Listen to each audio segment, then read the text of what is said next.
की दरिद्रता बहुत ज्यादा है, किराया तक नहीं है, मैं कैसे जाऊं। मंदार और शमी ने दोनों मिलकर भगवान शिव की आराधना करी और देवादिदेव महादेव ने वर दे दिया, सुनो शमी और सुनो मंदार, यदि कोई भूल से भी आपकी पत्ती, आपका पुष्प मुझे समर्पित कर देगा, सुनो मंदार, सुनो शमी, अगर कोई भूल से भी आपकी पत्ती, आपका पुष्प मुझे समर्पित कर देगा, उसे हजारों अश्वमेध यज्ञ के स्नान का जो पुण्य होता है वो एक क्षण में प्राप्त होगा।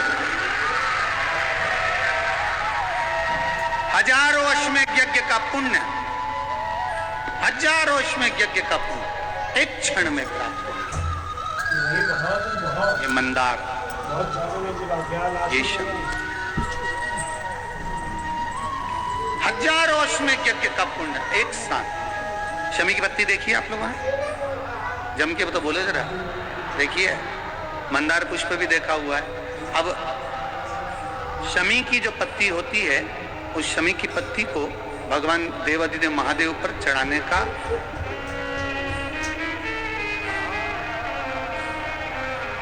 शमी की पत्ती जो होती है, उस शमी की पत्ती को चढ़ाने का एक नियम भी होता है। थोड़ा सावधानी से सुनना इस नियम को, जो आपके जीवन को सार्थक बना सकता है। शमी की पत्री को चढ़ाने का एक नियम है, बड़ा सुंदर नियम, आपके जीवन में उतारने लायक। महाराज,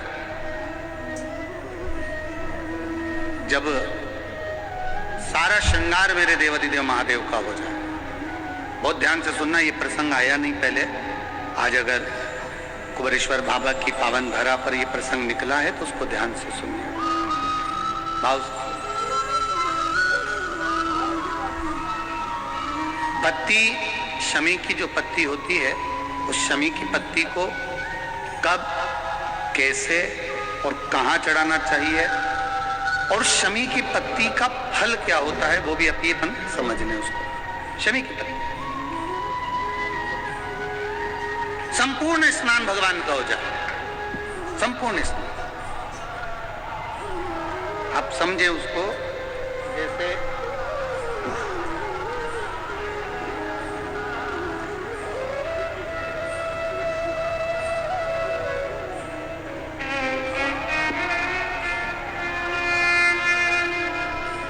ये शिवलिंग है, जलाधारी,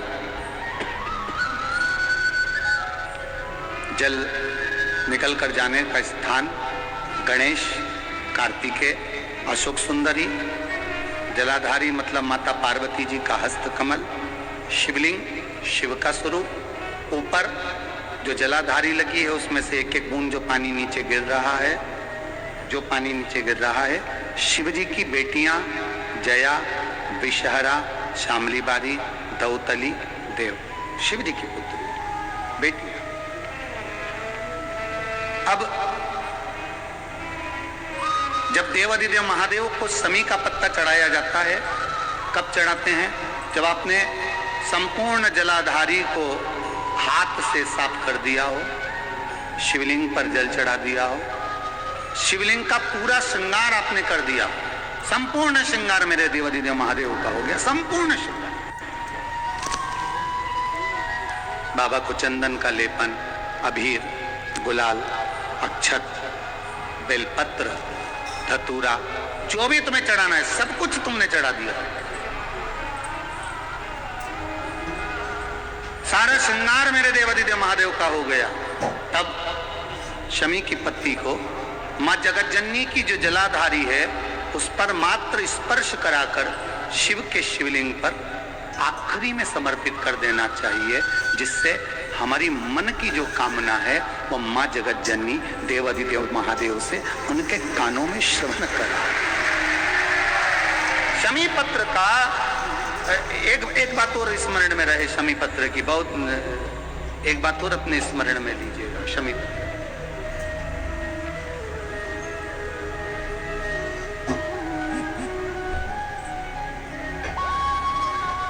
जैसे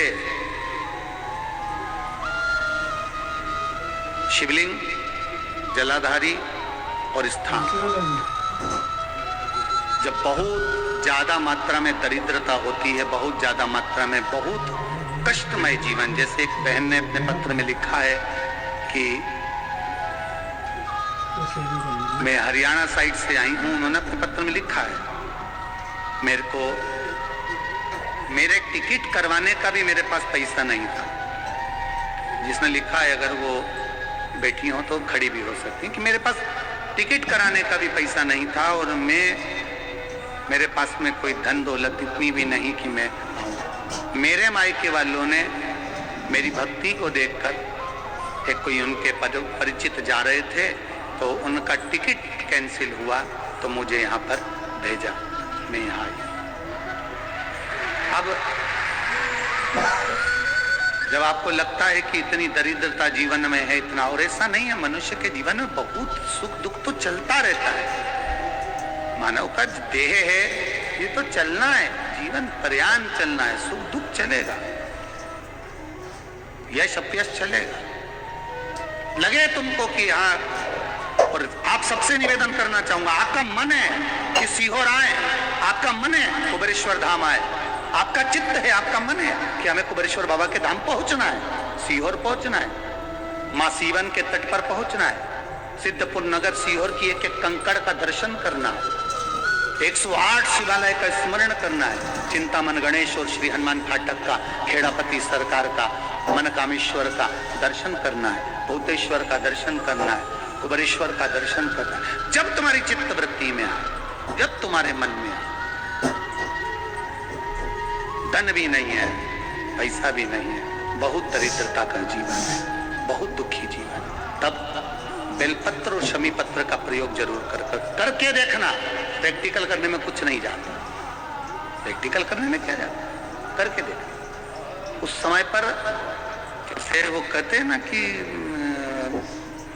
कोई कहने वाला कह दे कि महाराज जी, तो वो एक महाराज प्रवचन दे रहे थे और प्रवचन में देते किसी ने, महाराज जी प्रवचन दे रहे थे कि मदिरा का पान नहीं करना चाहिए, नहीं पीना चाहिए, गलत है, नाली में पड़ा होता है, व्यसन में पड़ा होता है, ऐसा पान ना करो।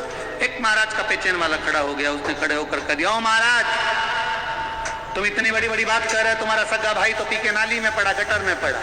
महाराज जी को क्रोध नहीं आया, समझ थी। महाराज जी ने कहा, भैया देख, मैं भी प्रवचन दे रहा हूँ, मेरा भाई भी प्रवचन दे रहा है, मैं मुंह से समझा रहा हूँ कि पीकर लोग नाली में गिरते हैं, गटर में गिरते हैं, मेरा भाई प्रैक्टिकल करके दिखा रहा है कि मत पिया, मत पिया।